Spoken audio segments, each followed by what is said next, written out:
Olá, bom dia. No ar mais uma edição do Boca no Trombone, seu espaço de consultorias e debates aqui na nossa Band TV. Muito obrigado a você que abre as manhãs de domingo assistindo ao nosso Boca no Trombone, mandando a sua dúvida, a dúvida de previdência, de direito do trabalho. Você que quer entender aí sobre esses ramos do direito, sempre pode encaminhar, pode interagir pelo WhatsApp, pelo e-mail e no @programa Boca no Trombone, Instagram, Facebook e o YouTube. Tudo que a gente não consegue responder durante a edição do Boca no Trombone ao vivo, a gente encaminha para você as respostas durante a semana, tá certo? Vá participando. E claro, a gente quer entender, compreender com vocês a temática proposta para esse domingo. Olha só, a desoneração da folha de pagamento, ela deve ser renovada? Está em discussão, está em debate. Lembrando que a desoneração começou ainda em governos anteriores, lá em 2011, e atingiu 17 setores da economia. O que você acha? É uma boa? Tem que ser renovada? Tem que ser prorrogada? É o que a gente quer saber, quer entender. Participe pelos nossos canais de comunicação. E vamos com os convidados, vamos com eles. Em nome do Sindicato dos Aeroviários, está com a gente na manhã desse domingo o seu diretor, Oswaldo Rodrigues. Ele opina: a desoneração da folha deve ser renovada? Bom dia a todos, bom dia a todas. A desoneração da folha de pagamento é mais uma falácia desse governo que está aí.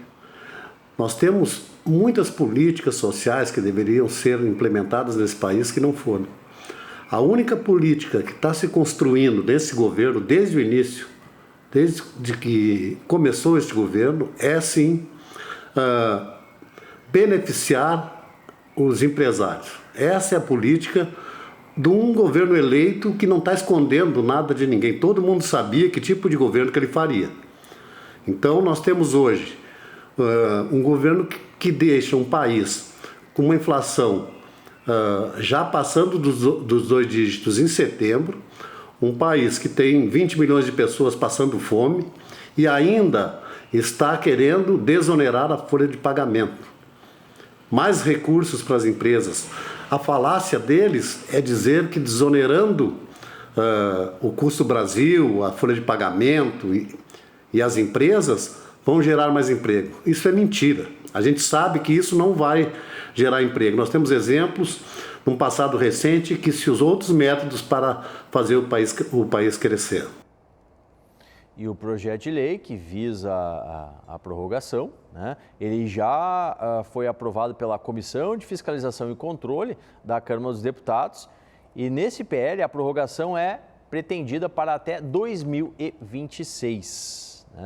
Vamos ver se realmente vai ser prorrogado nesses termos, nesse prazo. Mais uma participação de um convidado, é o Sindipetro RS, aqui no Boca no Trombone, com o seu diretor, Dari Beck Filho, e ele opina: a desoneração da folha deve ser prorrogada? Bom dia, Solano, bom dia aos telespectadores do Boca do Trombone. Estamos aí novamente com essa discussão da desoneração da folha. É óbvio que num momento desses, como nós estamos vivendo com um desemprego tão alto, de quase 15% da nossa população economicamente ativa, voltar a onerar a folha como já tivemos no passado vai criar um processo de desemprego, vai ampliar essa questão. Então é óbvio que era importante sim que houvesse a renovação da desoneração, no sentido de manter os empregos que se tem, porque a gente tem, claro também que não serve para gerar mais empregos nesse momento, que seria a necessidade de uma política econômica que trabalhasse nesse sentido. Então sim, é importante fazer apesar dos problemas que tem, manutenção da desoneração por mais um tempo. O relator, o deputado gaúcho, Jerônimo Gergen, não descarta alterar, modificar o relatório inicial. E dentre as principais possibilidades de alteração está a data. Como eu disse anteriormente, a previsão inicial é de se ir até 2026. há uma corrente que fala em ser um prazo de renovação mais curto até 2023. Veremos, estaremos atentos a esse movimento. Vamos com a nossa parte de consultoria agora? Vamos lá? Vamos lá, meu diretor, aqui para o nosso telão, porque hoje, na manhã desse domingo, a gente está com o Rodrigues e Pacheco Advogados, com o doutor Charles Pacheco, para responder às dúvidas da nossa audiência. Doutor Charles, obrigado por atender o nosso convite. Um bom domingo, bom dia. Muito bom dia, Solano. Muito bom dia a todos que nos acompanham nessa manhã de domingo. Agradeço eu o convite e é uma alegria imensa participar do teu programa. A alegria sempre é nossa de o receber, doutor. Primeiras dúvidas, que elas já estão aqui, né? Você pode participar. Tem o WhatsApp, tem o e-mail e tem o @programa Boca no Trombone. Do Rudimar, lá de Novo Hamburgo. Diz ele, tenho 60 anos e estive em benefício por 6 anos, né? Por lesão na coluna. No último mês, fui chamado para a perícia e deram alta. Agora entrei via judicial. Gostaria que tirasse uma dúvida. Falaram que pela nova lei, o INSS está fazendo de tudo para aposentar por invalidez, para pagar somente 70% do salário. Isso está correto? É a dúvida que vem lá de Novo Hamburgo, doutor, do Rudimar. Muito bem. O Laura enviou uma excelente pergunta, Solano. É verdade que em muitas situações, o valor da aposentadoria por invalidez, ela vai ser inferior a de um auxílio-doença. Porque enquanto o auxílio-doença ele corresponde a 91% da média contributiva, a aposentadoria ela é calculada como se fosse uma aposentadoria por idade. 60% da média, mais 2 pontos percentuais a cada ano que exceder os 20 anos de contribuição. Mas ainda, seu Rudimar, que na maioria das vezes a aposentadoria por invalidez seja menos benéfica ao segurado, a prática ela vem demonstrando que o INSS segue indeferindo com a mesma energia, com o mesmo rigor, todos os benefícios por incapacidade, seja ele o auxílio-doença ou mesmo a aposentadoria por invalidez. Tá certo. Outra questão, doutor, do Marino Silva. Ele diz que é aposentado especial já faz 8 anos, que eles têm os atrasados para receber. Queria saber por que demora tanto para receber os atrasados, é a dúvida do Marino, doutor Charles. Seu Marino, essa é uma dúvida que muitos clientes aqui do escritório também têm. Demora porque um processo judicial ele é muito complexo. Uma possível causa para a demora em receber os atrasados é que o processo não tenha sido concluído e que a aposentadoria especial que o senhor está recebendo hoje, ela seja fruto de uma antecipação de tutela, de uma liminar que tenha sido concedida no seu processo. Muitos, eles estão atualmente suspensos ou sobrestados, que é uma forma técnica de referir, aguardando julgamento de temas importantes no STJ ou no STF. De qualquer sorte, eu oriento que o senhor converse com o seu advogado para obter melhor informação sobre o seu caso. Tá certo. Obrigado, doutor Charles, que hoje fica conosco até às 9 da manhã, respondendo às suas dúvidas de direito da Previdência. Pode encaminhar. Doutor Charles, está com a gente na Rádio Bandeirantes? Olha só. Aos sábados, na Rádio Bandeirantes, o Boca no Trombone responde dúvidas previdenciárias e trabalhistas. Também tem muita opinião sobre os temas do momento. Sábados, 7h30 da manhã, Boca no Trombone, na Rádio Bandeirantes.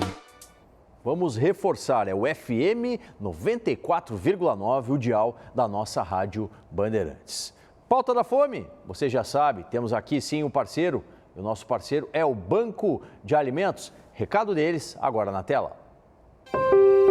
Vamos transformar esse momento em uma oportunidade para ser ainda mais solidário.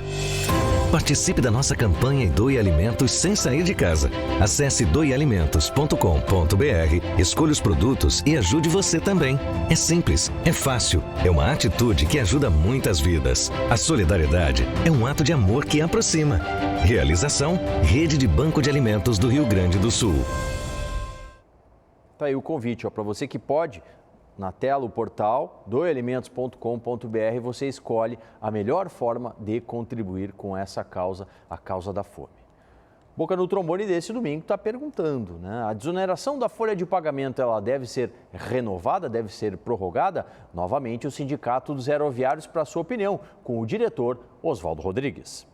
Nós temos, com certeza, muitas políticas públicas que poderiam ser introduzidas por este governo, apesar da pandemia, que realmente dá para se ter um desconto por aí, mas entendemos que simplesmente beneficiando aqueles que já têm muito nesse país, a elite brasileira que sempre comandou e sempre ganhou dinheiro em cima dos seus trabalhadores, nunca beneficiando estes, este governo vem beneficiando através de medidas de todos os sentidos para colocar mais dinheiro no bolso da elite brasileira e concentrar renda. Isso não gera emprego. Isso não coloca comida na bolsa na mesa dos trabalhadores do Brasil. Não entendemos que um momento extremamente crítico como estamos vivendo, nessa crise que estamos vivendo aqui no Brasil, pensar simplesmente em desonerar a folha de pagamento, acha que vai beneficiar quem? Mas infelizmente esse governo foi eleito e democraticamente ele tem que ir até o fim e não está desonrando o porquê que ele veio. Ele está fazendo exatamente a política que a gente já sabia que ele iria fazer. Essa temática da desoneração da folha está preocupando bastante a equipe econômica, né? Justamente porque eles temem por uma redução na arrecadação federal. Então algo que deve ser levado em consideração nessas negociações que estão frente à possível prorrogação via o projeto de lei. Nova participação do Sindipetro RS com o seu diretor, Dari Beck Filho. Os problemas da desoneração, da forma como está feita, é o mesmo que a gente, a própria CUT, os sindicatos levantaram lá quando foi a primeira iniciativa desse sentido, né? Na verdade, a proposta é uma prorrogação da lei de 2011, né?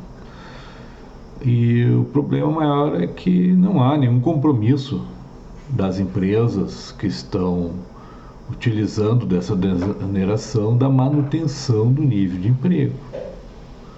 Então, o Estado perde, por um lado, com a redução da sua arrecadação, e, por outro lado, não tem o efeito aquele que deveria ter, que é a manutenção do emprego.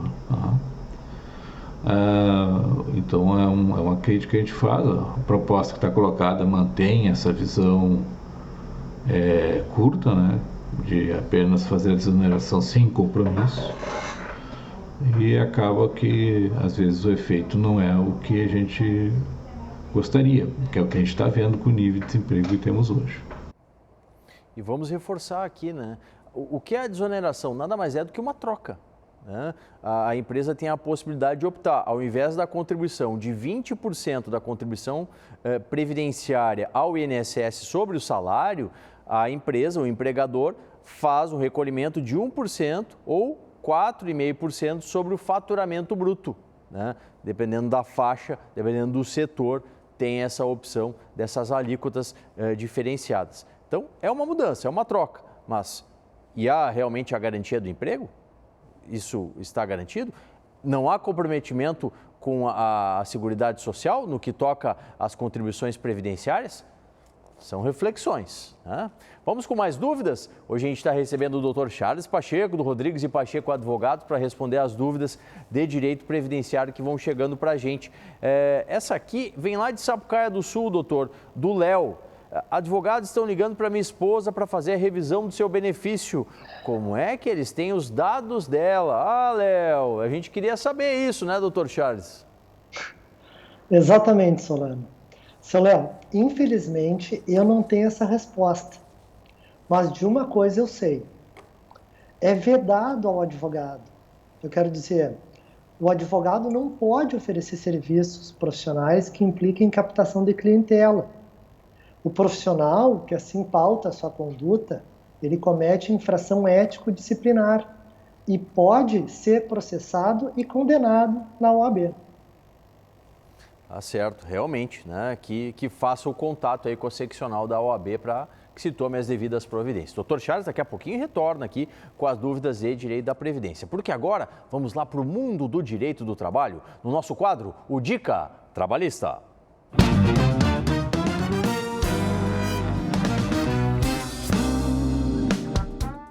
Muito bom dia, doutor Paulo André Solano, bom dia aos amigos do Boca, aos nossos queridos telespectadores. No quadro Dica Trabalhista de hoje, nós vamos responder a pergunta enviada pela telespectadora Maria de Lourdes, e ela é lá de Juí.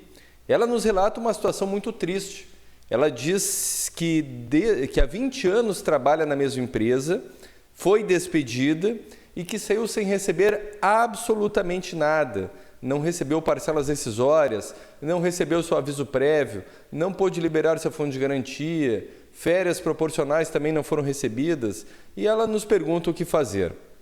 Olha, dona Maria de Lourdes, numa situação como essa, que infelizmente não é tão rara assim, principalmente depois da pandemia, que teve efeitos muito ruins tanto para trabalhadores quanto para empregadores, que muitos tiveram que encerrar as suas atividades.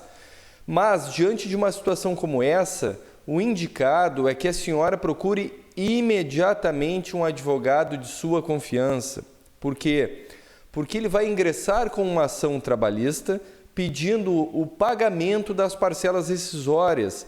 E quanto antes ele fizer isso, maiores serão as suas chances de conseguir receber esses valores através de um bloqueio, de uma ordem de liminar, uma tutela de urgência, para que seja possível, ou para que se tente ao menos bloquear ainda algum patrimônio dessa empresa que seja suficiente para pagamento das suas parcelas rescisórias. Tá bom, dona Maria? Busque imediatamente um advogado de sua confiança. Doutor Solano, por hoje era isso. Um bom dia a todos. Obrigado, doutor Marcelo Armiliato, do CRJ Advogados, nosso time, né, de consultores trabalhistas aqui no programa. Ficou com dúvida da área trabalhista? Não se acanhe, pode mandar a sua dúvida. Respondemos para você no @programa Boca no Trombone, lá no YouTube, também no Facebook. Mande a sua mensagem por ali, ou também pelo WhatsApp, pelo e-mail, fique à vontade, participe, que no Boca Digital a gente responde as dúvidas que ficarem ao longo dessa edição.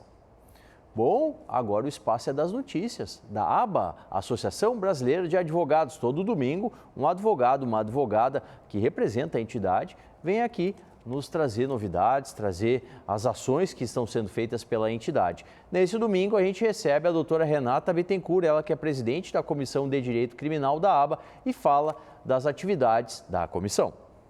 Olá, doutor Solano, muito obrigada pela oportunidade de estar aqui conversando com a audiência do programa Boca no Trombone.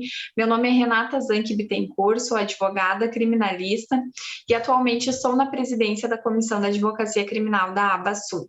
A ABA é a Associação Brasileira de Advogados e na ABA nós temos 2 pilares que nos sustentam, que é o relacionamento entre colegas, entre advogados e advogadas e o aprimoramento constante desses profissionais, através de cursos, palestras e muitos eventos que nós realizamos. Nós também temos o comprometimento de qualificar cada vez mais esses colegas, esses advogados e advogadas, para que eles possam lutar pela defesa dos direitos dos cidadãos e cidadãs, especialmente no que diz respeito a um dos direitos mais protegidos do nosso ordenamento jurídico, que é a liberdade. Então, contem com a ABA, contem com a Comissão da Advocacia Criminal. Muito obrigada pela oportunidade de demonstrar o nosso trabalho, tanto no meio da advocacia quanto na sociedade. Valeu, muito obrigado, doutora Renata. Sempre divulgamos aqui, todo domingo, as notícias da ABA para vocês. Mais consultoria? Vamos lá, antes do intervalo, mais uma da área de Previdência, hoje com o Rodrigues e Pacheco Advogados. Doutor Charles, o Leandro, também de Sapucaia do Sul, audiência forte aí no Vale dos Sinos, um abraço, uma saudação aí a quem nos assiste. O Leandro quer saber, diz que tem 51 de idade, trabalha com carteira assinada desde os 16 anos, e ele pergunta assim, doutor, o que falta para mim? O que falta para minha aposentadoria? Olha, Leandro, primeiramente eu sugiro de forma bastante forte que tu procure um advogado de tua confiança para uma avaliação mais profunda do teu caso. Mas, pelo teu relato, neste cenário agora, no ano de 2021, tu teria 35 anos de contribuição. E isso eu me refiro apenas de tempo comum. É possível, então, que dentre todas as regras de transição existentes, a que possibilitaria uma aposentadoria mais próxima seja do pedágio de 50% do tempo restante.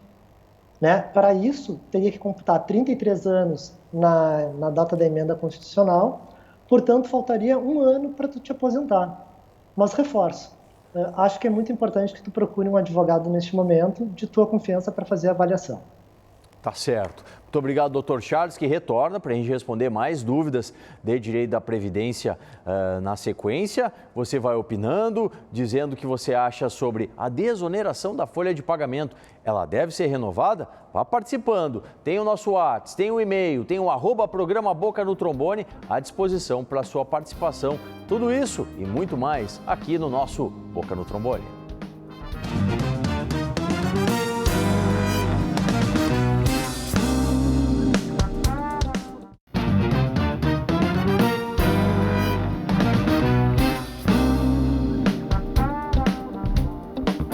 De volta com o Boca, na manhã do seu domingo, muito obrigado, por nos prestigiar o espaço de consultorias e debates aqui da nossa Band TV. A gente saúda e sempre diz, espalhem por aí, recomendem o nosso Boca no Trombone, participem, enviem a sua dúvida de direito da Previdência, de direito do trabalho, dos nossos quadros especiais. Olha, a gente tem a consultoria psicológica, tem a consultoria de empreendedorismo, da área do direito tributário, é o cardápio farto aqui nas edições do nosso Boca no Trombone. E agora vamos para a consultoria previdenciária, sim, a gente está recebendo hoje o doutor Charles Pacheco, do Rodrigues e Pacheco Advogados. Doutor Charles, o Haroldo, ele diz assim, meu marido se aposentou na empresa CRM de mineração em 1992, recebendo 7 salários mínimos. Atualmente, recebe menos de 2 salários. Qual a causa dessa defasagem? Ele ainda diz, mandem-me soluções, é a dúvida do Haroldo. Tá certo, Haroldo. Esse questionamento, ele é muito comum porque ele atinge praticamente todos os aposentados e pensionistas. Haroldo, este fenômeno, ele acontece porque os benefícios previdenciários, eles não estão vinculados ao salário mínimo. Então, o índice de reajuste anual do salário mínimo não é o mesmo daquele concedido aos benefícios previdenciários. E apenas para melhor esclarecer ainda o telespectador, entre os anos de 95 e 2015, portanto, neste período de 20 anos, muitas vezes o reajuste concedido ao salário mínimo foi o dobro ou até mesmo o triplo daquele concedido aos benefícios do INSS. Pois é, infelizmente, isso aconteceu durante um bom tempo e aí o poder de compra acabou diminuindo, como explicou o Dr. Charles, que daqui a pouquinho retorna, tem mais dúvidas previdenciárias para ele. Vamos concluir o nosso papo de hoje? Sim, porque a gente está perguntando, a desoneração da folha de pagamento ela deve ser prorrogada, deve ser renovada? Conclusão do Sindicato dos Aeroviários, com o seu diretor, Oswaldo Rodrigues. A cartilha está sendo executada como foi planejado lá no início da campanha desse governo. Então, entendemos que a consciência do trabalhador, a partir de hoje, a partir desse governo que nós temos hoje, é realmente analisar quem ele vai eleger como representante. Não podemos colocar a comandar o nosso país pessoas comprometidas simplesmente com aqueles que já têm realmente condições de tocar sua vida e principalmente fazer uma distribuição de renda como foi feito no início dos anos 2000, onde nós chegamos um bom crescimento, geramos empregos, ficamos praticamente com um número mínimo de desempregados, que é em torno de 5%, que isso é a rotatividade dos trabalhadores, e muitos brasileiros foram tirados da fome. Então, nós temos que pensar bem na hora de eleger os nossos governantes. Agora, quem conclui é o Sindipetro RS, com o seu diretor, Dari Beck Filho. Assim, é importante manter a desoneração, mas muito mais importante que isso seria que o governo federal, do Bolsonaro, do Guedes, tivesse uma política de movimentar a economia. Ter combustíveis com preços nas alturas, os alimentos, a volta da inflação de 2 dígitos depois de mais de 20 anos. Acho que a última vez, se não me engano, foi em 94 que nós tivemos uma inflação mensal de 2 dígitos. Olha que beleza. Isso também não ajuda. Então, só a questão da desoneração, sem o compromisso da manutenção do emprego e sem uma movimentação da economia, infelizmente não vai ter o efeito da geração de empregos que seriam necessários nesse momento para o nosso país melhorar a sua condição econômica e das pessoas. Lembrando que esse projeto de lei que prevê a desoneração da folha, ele tem que ser ainda aprovado na CCJ, Comissão de Constituição e Justiça, ir a plenário entre os deputados, lá votado, uma vez aprovado, encaminhado ao Senado Federal, lá ter o mesmo trâmite que hoje está tendo na Câmara dos Deputados, para aí sim ter a sua aprovação, ter a sua validação no que toca à renovação. Vamos com mais dúvidas? Vamos sim, vamos fazer trabalhar o nosso consultor aí, o Dr. Charles Pacheco, do Rodrigues e Pacheco Advogados, a Fran. Meu pai completa 60 anos, completou, na verdade, agora em outubro, e tem 16 anos de contribuição. Ele já pode se aposentar? É a dúvida da Fran, doutor. Infelizmente não, Fran. Tá? O seu pai, a quem estendo os cumprimentos, parabenizo pelo aniversário, ele só se aposentará no ano de 2026, quando completar 65 anos de idade. Tá certo. E uma última, doutor, do Almir. Trabalhei em diversas empresas de segurança que faliram ou não decretaram e seus donos sumiram, ou seja, não funcionam mais. Como faço para adquirir o PPP, que é o formulário, né? O Perfil Profissiográfico Previdenciário? Os PPPs dos sindicatos da categoria são aceitos pelo INSS? São as dúvidas do Almir, doutor Charles. Outra excelente pergunta. Almir, o INSS e também a Justiça não reconhecem os PPPs emitidos por sindicato para fins de comprovação da atividade. Neste caso, tu vai ter que comprovar por outros meios de prova. Testemunhal, laudos periciais por analogia, outros documentos, porte de arma, entre outros documentos, enfim, para comprovar, para suprir a falta do PPP. Importante é que no caso dele, né, doutor, não só no caso, mas casos similares, não só do Almir, mas casos similares, que ele tem o direito, ele tem que fazer a comprovação, e é como o doutor citou, né, as provas, a matéria probatória, ela é ampla e pode ser suprida essa falta do PPP. Com certeza. É importante, por exemplo, neste caso do Almir, quando requerer a sua aposentadoria, que ele comprove ao INSS que as empresas em que ele trabalhou encontram-se inativas, baixadas, não é? Como prova de demonstrar. Não apresentei o PPP por um motivo bastante evidente, porque as empresas não estão mais em funcionamento. Tá certo. Doutor Charles, muito obrigado pela participação. Como sempre, uma alegria recebê-lo aqui no nosso Boca no Trombone. Até uma próxima. Até uma próxima. Um bom domingo a todos. Obrigado pelo convite. Tá certo. Muito obrigado. Doutor Charles Pacheco, do Rodrigues e Pacheco Advogados. Gente, ficamos por aqui. Vamos combinar que durante a semana a gente faz aquele bate-bola aí no @programa Boca no Trombone. Você conversa com a gente no Instagram, no Facebook, no YouTube, e lá a gente tergiversa aí sobre os temas do direito da previdência, do direito do trabalho, da área tributária, diversos temas em pauta sempre no nosso Boca no Trombone, tá bom? Convite feito. E olha só, mais um convite, domingo que vem, aqui na Band TV, mais uma edição do nosso Boca no Trombone a partir das 8h30. Até lá!